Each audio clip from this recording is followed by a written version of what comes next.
Adobe Acrobat Studio, so brand new. Show me all the things PDFs can do. Do your work with ease and speed. PDF Spaces is all you need. Do hours of research in an instant with key insights from an AI assistant. Pick a template with a click. Now your prezzo looks super slick. Close that deal? Yeah, you won. Do that, doing that, did that, done. Now you can do that with Acrobat. Now you can do that with the all-new Acrobat. It's time to do your best work with the all-new Adobe Acrobat Studio.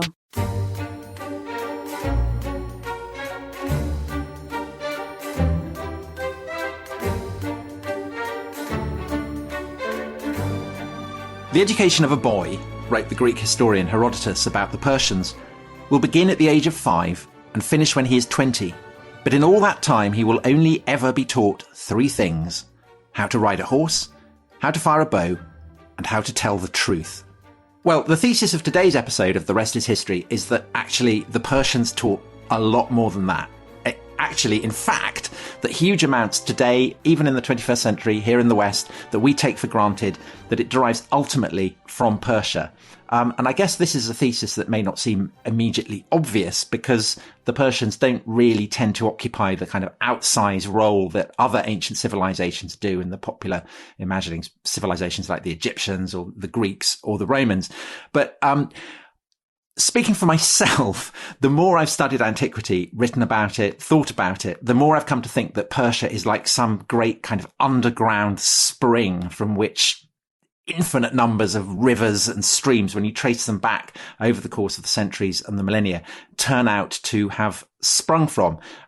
Dominic, as a modern historian, I don't know whether you would accept that. I mean, I guess even the Iranian Revolution of 1979 slightly plays that role, doesn't it? I think it absolutely does, Tom. I think actually we in the West sort of tend to forget a little bit about Iran. And particularly we're fixated in the 20th century on Russia and China, I suppose, as the sort of antagonists of the West.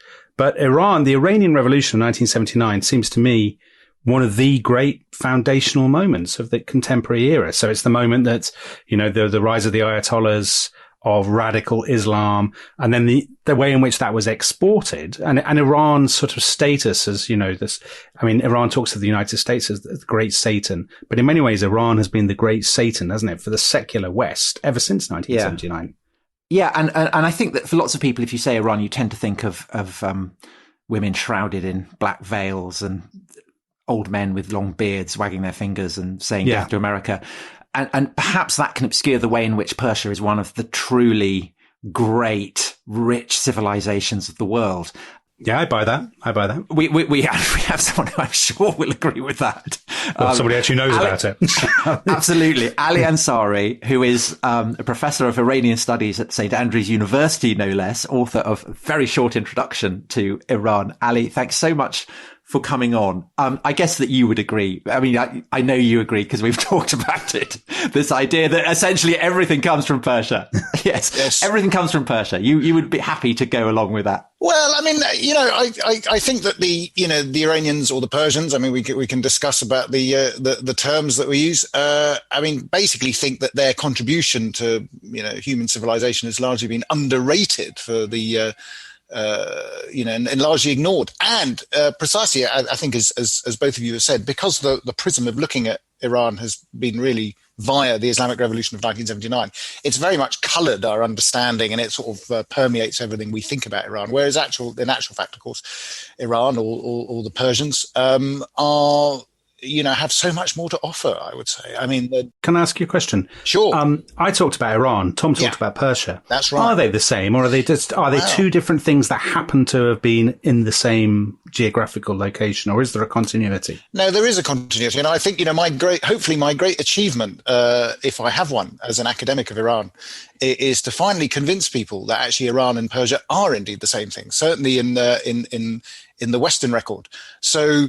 When we're looking at Iran is the name actually given to the country and the territory, the political territory, or even the culture, if you will, by the indigenous peoples. Persia is really, as Tom will know, is the sort of Greek-Roman sort of rendition and the reflection of a particular people or tribe of Iran. So if you look at a hierarchy, I mean, there's rather a good quote ascribed or attributed to Darius the Great, who basically says that I am an Achaemenid by family, a Persian by tribe, and an Iranian in terms of my peoples. So there's a sort of a tripartite division, which works quite well. I mean, obviously, what he means by those things back 2,500 years ago is obviously vastly different to what we might understand today. But nonetheless, it offers us an insight on how those relate. And I think far too many people, Western historians in some ways, confuse the fact they sort of think that Persia is a different place to Iran, and that Iran sort of basically was invented in the 20th century. And most Iranians would be horrified at this. And most travelers, actually, most Western travelers who went to Iran in the modern period, by the modern period, Dominic, I mean, from the 17th century onwards. Rather than the 20th century, all recognize this. I mean, they all say in their text, the people who we call the Persians call themselves Iranians. So I think that's very clear. And I think for the avoidance of doubt, before we go forward to our top 10 hits, in a sense, I should also make clear that the term Iranian has nothing to do with the 19th century, European racial connotation of Aryans and this sort of thing. I mean, it's basically a linguistic distinction, a linguistic definition that comes out and is basically applied. I think, and Tom will probably correct me actually on this, but I think, for many Iranians in a sort of historical basis, an ancient, I mean, Iran simply meant, as the Franks do, basically, noble born, free born, this sort of thing. So it's nothing, it's really little more than that. Well, Ali, on the topic of how exactly we define Iran or Persia, could I quote something from that great scholar of Iran, Ben Affleck? Tom, you found your level. Ben says, Persia is very different from the Arab Middle East in terms of architecture and language. Even though we think of them as one big Middle Eastern area, in truth, Persia's quite distinct. Gosh. So, what a great geopolitical mind. Let's just tease that out, because of course Persia, Iran, whatever you want to call it, is this great upland plateau. That's right. And you've got the Zagros Mountains, and then you go down the Zagros Mountains, you're into the kind of the flatlands of Iraq, of Mesopotamia. What historically, what's the relationship been between Persia and the rest of the Near East? Well, I mean, historically, if you look at the Iranians or the Iranian peoples, as we describe, as a sort of let's take them as a linguistic grouping. I mean, obviously they have a distinct Iranian language affiliated to an Indo-European heritage, which means that actually the Persian language, not to confuse matters, but the Persian language spoken by the Iranians is basically much closer to the European languages that we speak. And you see that in sort of mother, father, brother, Mardad, Pedad, Barodad, this sort of thing. So it's actually quite interesting in terms of that linguistic distinction. And of course, the Iranians occupying and having three sort of major imperial empires prior to the rise of the Arab Muslim caliphates of the 7th century meant that they had a certain presence in the Middle East, I have to say, long before the Arabs.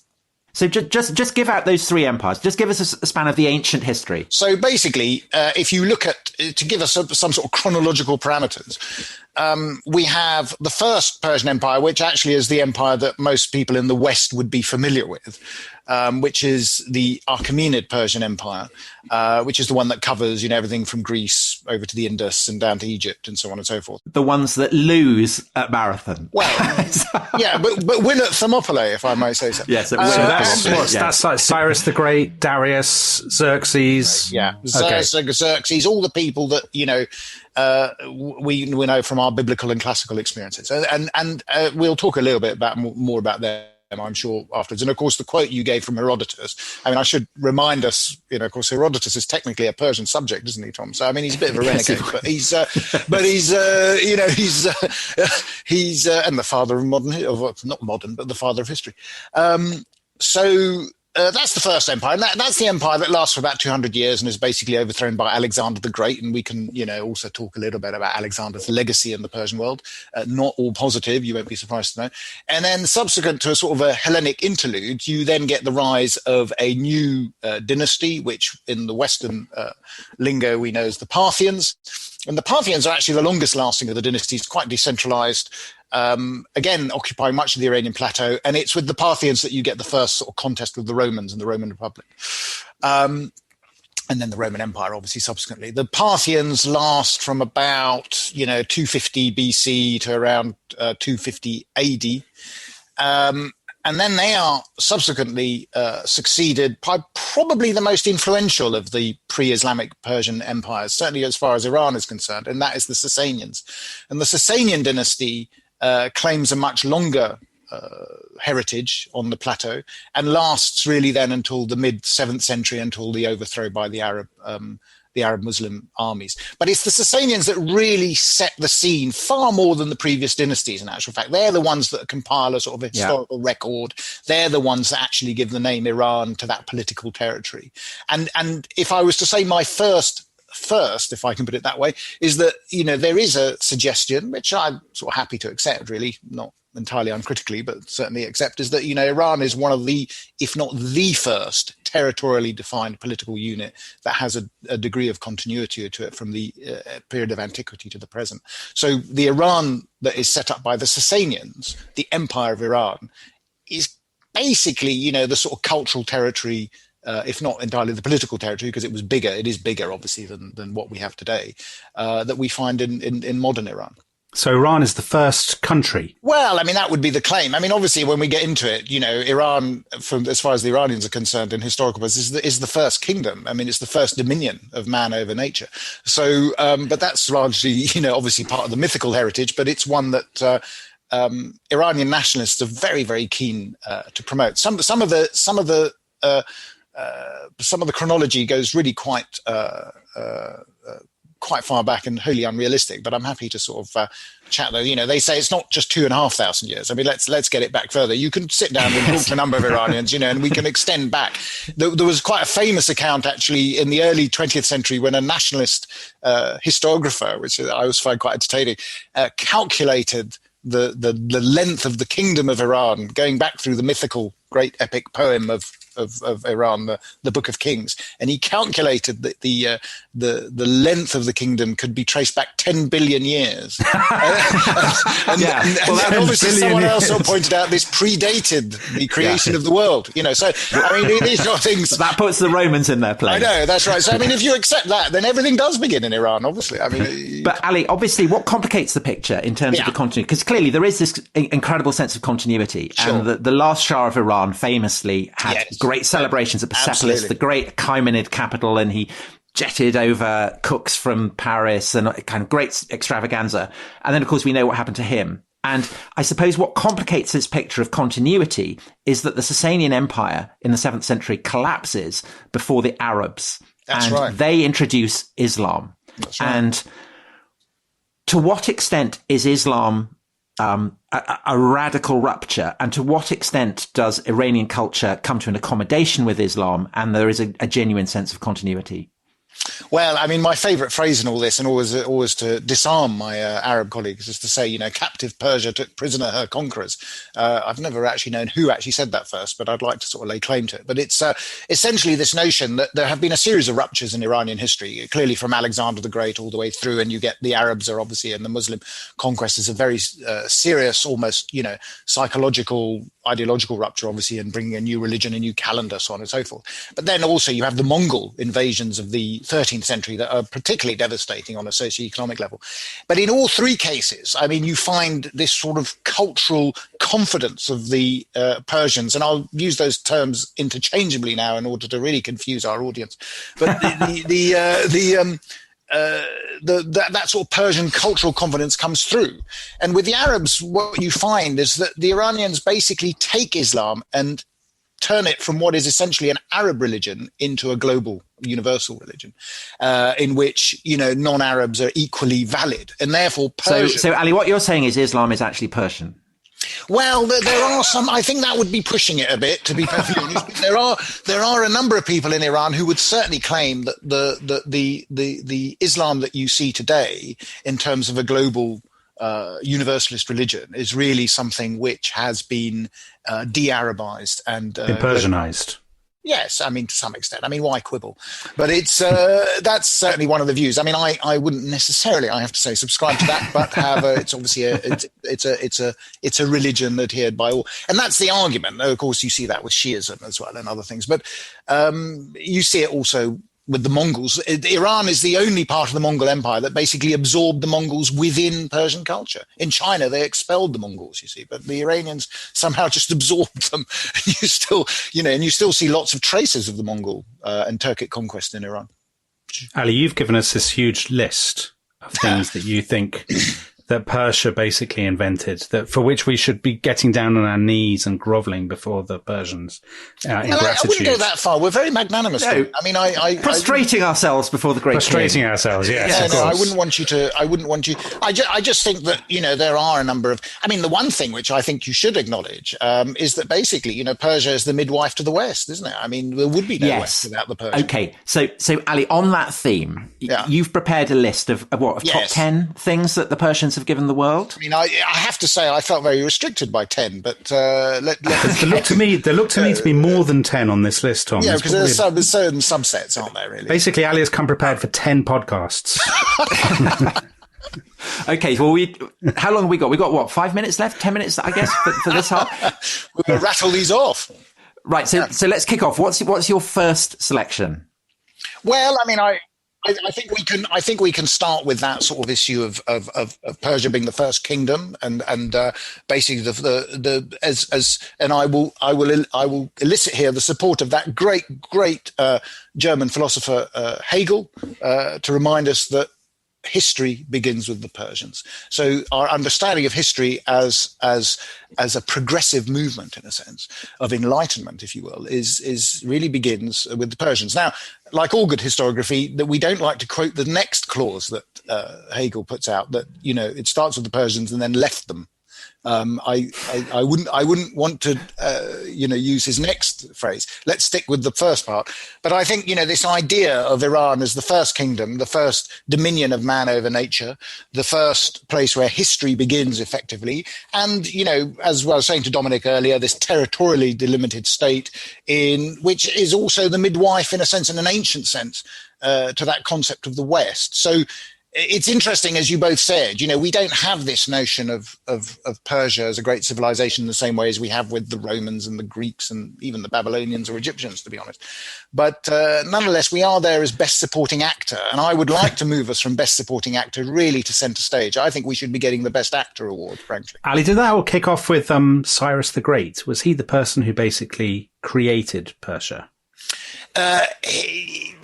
Yes, depending who you talk to. I mean, I think in the popular understanding, the father of the nation, as was noted, is basically is Cyrus the Great, who basically binds the Medes and the Persians together into the first of these Iranian empires, and this Persian empire from 559 BC to when would it be, Tom? 333 BC, something like that. Collapse. That's the first of the Persian empires, which basically establishes, and I would add to that, the first universal empire. Yeah, so I completely agree about the idea that the Persians are the first people who formulate their imperial rule as something universal. That's right. And indeed moral, that it reflects the kind of patterning of the universe. Absolutely. But just slightly to play devil's advocate. So Cyrus the Great, his fame is immense. And he's famous because he is hugely praised by two people who he conquers. One of them, the Greeks. And the Greeks think he's the model of a great man. That's right. And the other, of course, the Jews. And the Jews in the Bible, he's the Messiah. He's the anointed one. Praised as such by Isaiah. But all we really have from the Persians is kind of tomb inscriptions. So in what sense are the Persians inventing history when they're not actually writing it down in the way that the Greeks and the Jews are? Well, that's a very interesting point you've made there, Tom. I think that the main thing is that we have to understand is that one of the contributions to history that I think the Persians make is if you understand the way in which history is written. I mean, one of the things that are sort of mythological narratives and what we might call historical narratives. The Iranians, certainly after the Hellenic period and into the Parthians and the Sasanian period, tend to sort of write a history that is largely mythologically based. I mean, they derive a mythological narrative of their descent.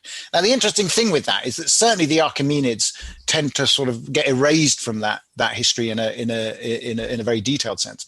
But they do exist in the mythological narratives. They are there. And the figure of Kurosh, which is the Persian for Cyrus, does appear in a number of these mythological narratives. He is, however, somewhat demoted in that narrative under the sort of the world kings that exist. So there is a historical narrative. It's just not a historical narrative that we would recognize, but it's a very profound historical narrative that is more mythological in a sense in its construction and full of folklore than the history. The history we would have in terms of the discipline that we would understand it, and we collectively would understand it. But I think it's just a different type of history, if I can put it that way. I'm trying hard, but hopefully you will accept my argument. Ali, take us through some of the things on your list, the things that you think the Persians... Well, I mean, I think there are a number of things that I've sort of tried to divide. So if we look at... I've sort of dealt with I suppose the political side of it, but there are other things that I think are quite important. Some of the contributions to religion. I mean, we mentioned about the Persian contributions to Islam, obviously, but I think the Persian contributions to religion and religious thought have been pretty impressive. Certainly through Zoroastrianism, and Zoroastrianism was the pre-Islamic religion of Persia or Iran, and Zoroastrianism provided a number of ideas. I know I'm going to get some pushback from Tom, but let's try. No, you're not. I completely agree. In terms of, I mean, some fairly sort of simple things, well, things that we take for granted today, of course, which just shows how effective it's been. This notion of the end of times, for instance, and a spiritual redeemer. These are quite Zoroastrian, and then they're sort of bound in with that sort of Judaic heritage that sort of then come through in Christianity. Yeah, Ali, because we should say that the people of Judah, of Jerusalem, get taken by the Babylonians to Babylon. That's and right. Sit by the rivers of Babylon, weeping. So the Jews are in captivity in Babylon, and then basically released. And then Cyrus lets them come back. Yes. Which is why the Jews love the Persians. Do they come back with Persian ideas then? Is that basically the argument? Yes, that's the idea. So Judaism is Persian. No. I mean, I don't want, let's not exaggerate to diminish the effectiveness of this argument. I mean, because you were. I'm a stranger to that tactic. Yeah, no, don't do that. No, because I mean, I think the interesting thing is if you look at two biblical texts, I think it's the book of Daniel and the book of Revelation. They carry some fairly strong sort of Zoroastrian tropes and ideas in there. I mean, obviously, these are things that scholars far brighter than me will be dissecting and interrogating, looking at these texts. But if you look at the once the Jews returned from the Babylonian captivity, and of course the main point is a lot of them didn't. A lot of them stayed in Mesopotamia, which is the heartland of the sort of Persian Empire, and imbued a lot of these ideas and sort of produced them. But you can see Zoroastrian ideas coming through, and there's even parts of the text where they sort of say there are words that are being used that are clearly Persian.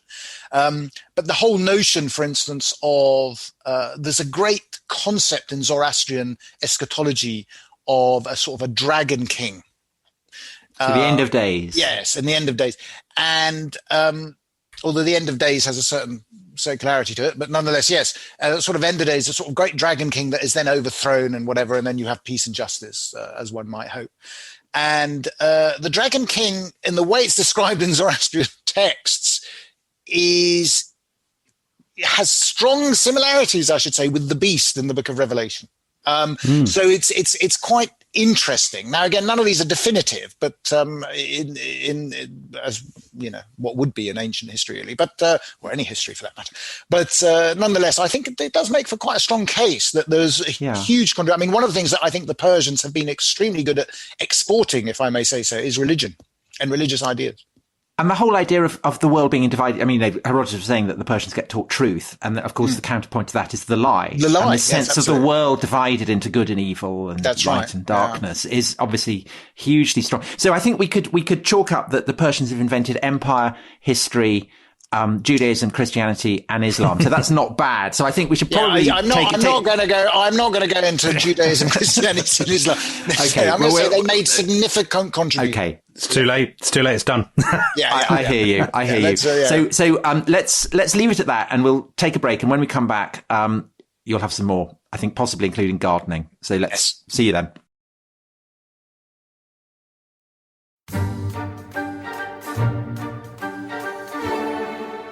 Hello, welcome back to The Rest is History. With me is Dominic, of course, and Ali Ansari, who is talking us through basically why the Persians have invented everything. Ali is giving us his list top 10 things that the Persians have given the world. We've already had empire and we've had religion. So, Ali, what's next on your list of top 10? Well, the other thing I think is very important is that, the Persians invented paradise. But I suppose it needs a bit of qualification here. Really, the idea of a walled garden that's a planned, and structured garden. This is something that's very closely associated, actually, with the figure of Cyrus the Great, who archaeologists have discovered had a rather spectacular sort of walled garden at his capital in Pasargadae in southern Iran. And, of course, this Persian affection, shall we say, for the natural world. I'm going to make a claim here, actually, that they're really the original environmentalists, by the way. So you can see where I'm going. By that, the Green Party really did start in Iran. But this sort of affection for the natural world, gardens, the sort of the order and beauty of the natural world, I think is something that's very closely associated with the Persians throughout history, actually. But one that you even find European commentators and others commenting on it. There's a lovely narrative that I've read, which actually I believe comes from I think it comes from Xenophon, actually, but Tom, again, you can sort of correct me, where a Spartan king goes to visit Cyrus the Younger in his satrapal, his governor's palace in Sardis, and comments very generously about the splendid nature of his garden, and says, you must congratulate your slaves for having, done so much work. And of course, Cyrus the Younger laughs, and rather he says, no, I've done this by my own hand. And the Spartan king is rather shocked at this, that he should sully his own hands by getting in the dirt and all this. But Cyrus says that, this is Cyrus the Younger, I should stress. Cyrus the Younger says, I always feel it very important that until one has labored with one's own hands, one should not sit down for a meal, and that sort of thing. I mean, it's this sort of idea that let's get out there and let's have a bit of, I think it's one of the most wonderful things about the Persian Empire is the way the kings are portrayed as great gardeners. Yes, that's the role they play. And I meant that one of the ways in which Xerxes is encouraged to invade Greece is they say, well, there's some amazing trees and plants there that you won't have. It's kind of like going to a garden centre or something. Yeah, I mean, I'd like to go and collect some more trees for my garden back in Persepolis. Ali, can I jump in as somebody who's never been to Iran? So I think probably a lot of our listeners won't have been to Iran either. So my perception, which may be completely and utterly false, is that Iran, Tom talked about it as a plateau, is that it's quite a sort of dusty and hot place. So is the paradise, the kind of walled garden, is that a refuge from the heat and does it have to be created, or am I completely wrong and is Persia actually much greener and more verdant?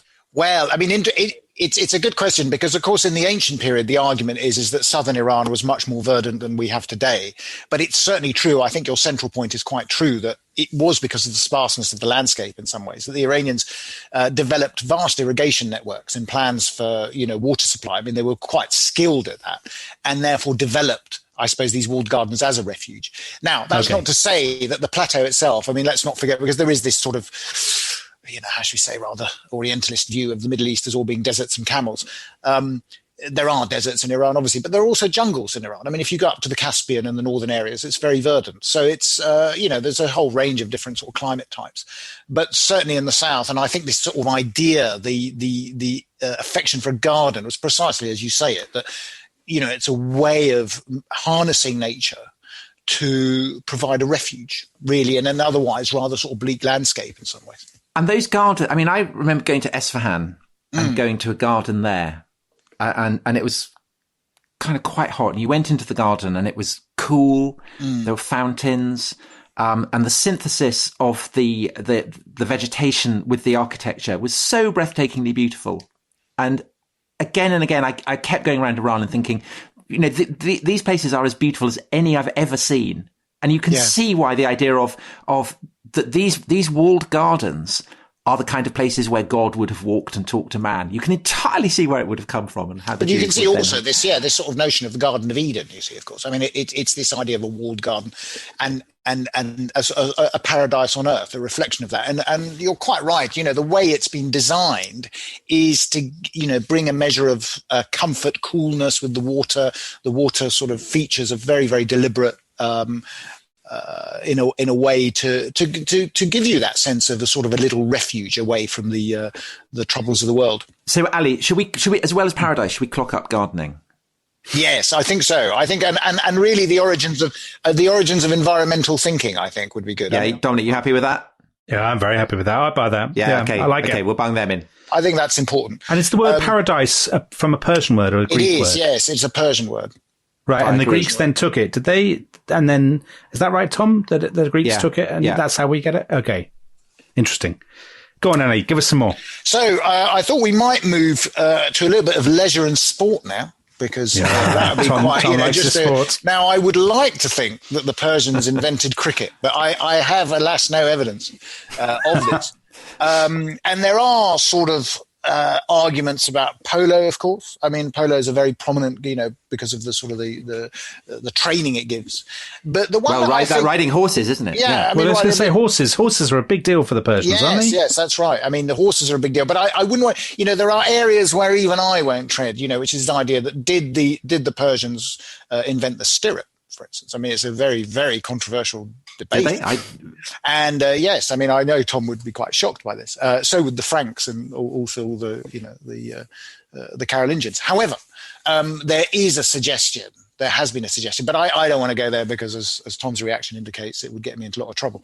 However, no, Ali, I'm open to all kinds of far-fetched theories. You keep them firing. You see, one of the great, the Sasanian and the Parthians developed very heavily armored, mounted, what we would term knights. Yes, Dominic would like this. Dominic, you're a Doctor Who fan, aren't you? Because they look like Cybermen. They look like Cybermen on horses. Interesting. Cataphracts. And the argument is how did these heavily armored knights, with their lances, as it happens in many cases, how did they sit upright on their horses? I mean, in the sense of they're charging. And you see these wonderful sort of friezes in southern Iran of knights sort of basically jousting with each other. Now, the argument is, and I've talked to a number of colleagues about it, they say, but they had these very sort of rigid saddles in which they sat in. But, there's an argument that actually the stirrup came from Central Asia through into Iran, and the Iranians sort of basically operationalized it. So stirrups, knights, tournaments. Knights, chivalry. I mean, chivalry, I'd like to, let's get into all that. I think that's quite important. I think it's very, very underrated in the West because we talk about the chanson de Holland and all this sort of stuff. But actually the epic poetry, knightly, courtly love, all this sort of stuff. I mean, there's a lot of this in Persian epic poetry.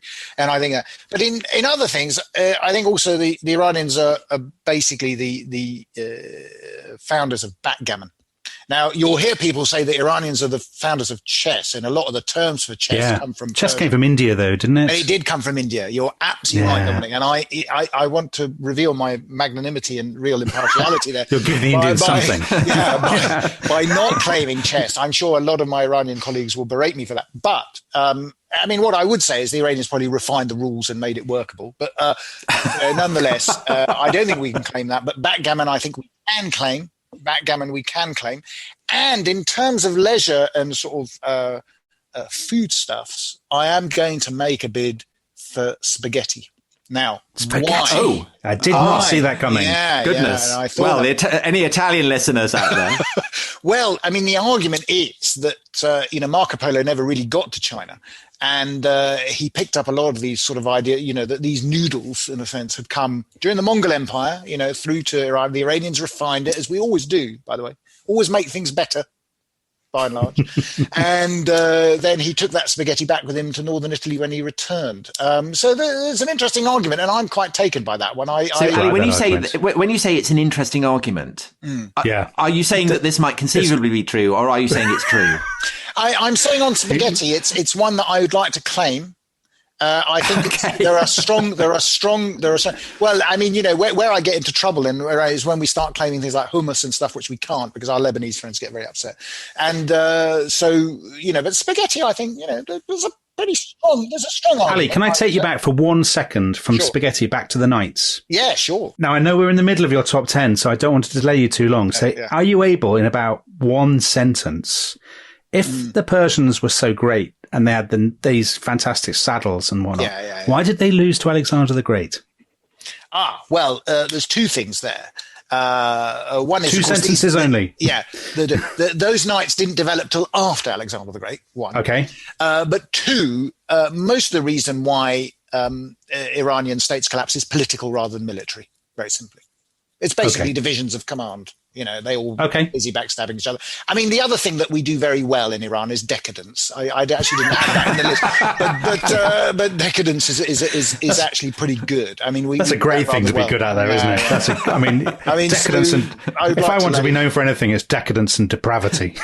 Of course, I mean, Gibbon has this wonderful notion about, because they struggled to find how to categorize the Persians. They didn't want to put them in the category of barbarians. So they said, well, they're civilized, really. They're part of the civilized world. And you see that a lot in 18th century European depictions. But Gibbon sort of basically develops this notion that the reason why the Persians aren't doing as well as they might be doing is because actually they've become over-civilized. They've done civilization to the nth degree and therefore become decadent. And I think that's great. I mean, that's a sort of Orientalist argument, isn't it? They're effete and they're drinking sherbet and strolling in their paradise gardens. It is, yes, it does. They do that sort of, but it's also quite a nice idea that, we're so good at civilization, we just overdone it. You're too good. You're too good. On the topic of being too good at civilization, give us some more. We're running out of time. Right. So sorry. A couple of other things that I would say there's, and this is tied with the cavalry notion, is the high heel, which actually was news to me, but it's quite. That's pretty decadent. So that's very decadent. There's a couple of fashion things that I would say in the 17th century. If you look at the changes in fashion in Europe between the early and the later part of the 17th century, there is this is the point when early modern European travelers were going to Iran much more often, and they come back with fashion tips. And a number of them, if you see, Charles II and the others, they all wear these rather extravagant high heels. The reason for the high heels was basically to be able to sort of sit comfortably in the saddle with the stirrup, you see. So you have these sort of boots with heels. Oh, not to look taller. Not to look taller, interesting enough. We thought it was actually. You're quite right, because we had discussed this about all these, Persians with high heels to look very tall. The other one, which a fashion item, which I think, I can trace fairly securely to John Evelyn's diaries, actually in the 17th century, is the adoption of the Persian coat in the 17th century, which was taken in which was absorbed by Louis XIV's court, and then of course adopted by other courts in Europe. And so that's ultimately the jacket, the kind of jacket you wear with the suit to this day. So basically, Persian. A sort of jacket with lapels. Yeah. So that is claimed to be the Persian coat. So the Persians have invented the suit. I'm sure my. Well, I mean, the trouser. The trouser is a Persian item of clothing. Yes, of course. I mean, the Greeks find that hilarious, don't they? I mean, look at those Romans in their, lovely outfits. Very impractical. But that's the brilliant thing about the Greeks, isn't it? That they thought the Persians were hilariously effeminate because they wore trousers rather than skirts. Yeah. Yeah, I mean, it's quite interesting. So these sort of items of clothing that obviously the Europeans have taken and made into their own. Frankly, I think you should be very grateful for So do you, Ali, when you walk down the street in St Andrews and you see people wearing coats and trousers, do you feel sort of triggered by their cultural appropriation of your... as I said, I think the Persians are very giving people. And we think great. I just think that, it'd be nicer if they showed a bit more gratitude, really. Okay. Well, that's very magnanimous of you. So, Ali, did you ever watch Goodness Gracious Me? The sketch show. I didn't. Well, there was a sketch with there was a kind of Indian father talk to his son, and everything's Indian. So anything that comes on the telly or anything, it's always Indian. And we've talked about India in relation to chess. Could I float another topic, perhaps to add to the top 10, which is the British Raj? The British Raj is actually hugely Persian. Because one of the things that when I was researching for Persian Fire, the book I wrote about the Persian wars with Greece. Good plug. Very good. Came across it. Slip that one in very, very delicately. Was reading about Lord Curzon, who went on a trip to Persia. That's right. And went to Persepolis, admired it hugely. And left his graffiti on there. Yes. He left his mark. As Grand British as lords tend to do. And in due course, he then became Viceroy of India. Yeah. And was a tremendous enthusiast for kind of Persian-style court flummery. So do you think there's a case for saying that actually, the British like to think that they were all learning Greek in their boarding schools and things, but actually the British in India were much more Persian than they were Greek? And yes, and I'm very, very pleased you said that, actually, Tom, because there's a couple of things I will outline here on the contribution of British India, which basically, as you quite rightly say, they take over the administration from the Mughal Empire. The administration of the Mughal Empire is basically based on Persian models, and it's actually, the language is Persian. If you go out in the Indian civil service, at least till 1857, you have to learn Persian. Persian is the language of administration. It's very striking, actually, and it hints also as to why Britain and Iran have such an interesting relationship, I should say, because in many ways Britain was in charge for 100 years or so of at least one half of the Persianate world, if I can put it that way. Now we derive a lot of things, and I would like to make a claim. You've tipped me off here, I'm afraid, and I'm going to go for it now. I'm going to say that the modern civil service, as derived from the Indian civil service, is really borrowed a lot of its ideas and attitudes from the old traditional Persian administration. And one of my favorite terms in all this is the idea of purdah. You know, when we go in politics, the civil service go purdah. Well, purdah is really a Persian word, parde, which means curtain. Okay, or the veil. So basically, when elections start, the civil service goes behind the veil. It goes into purdah. And this is a term directly derived, obviously, from the experience in British India and the Persianate world. So I would agree with you. I mean, I think there's a strong case to be made that many of these ideas of the civil service and its administration that they developed as part of the East India Company, obviously, and then driven in and derived in the 19th century into the British civil service. Yeah, I think there's a case to be made there as well. I mean, I particularly given my current role. So the British civil service is Persian as well? Well, it's got deep roots there, I think. Yeah, I mean, the Persian vizierate is pretty clear. I mean, there's strong humanist tradition.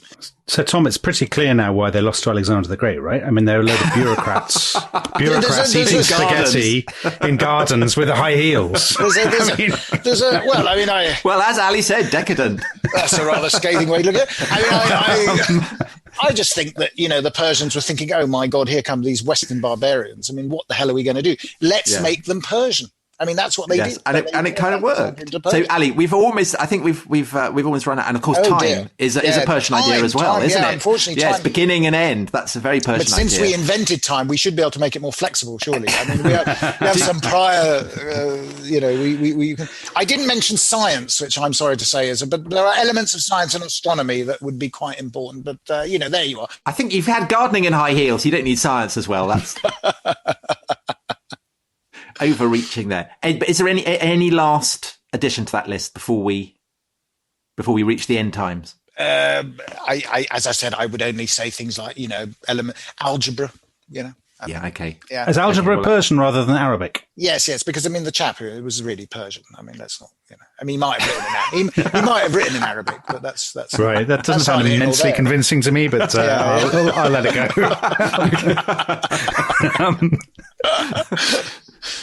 Well, Ali, thank you so much. That's fantastic. I think you've conclusively proved to everyone's satisfaction that everything is Persian. And on that note, what else is there to say except thank you very much? Thank you, Ali. Thank you.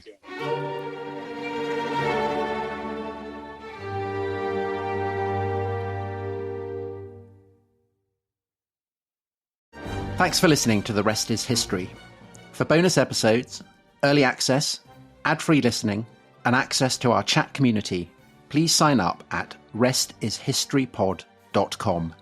That's restishistorypod.com.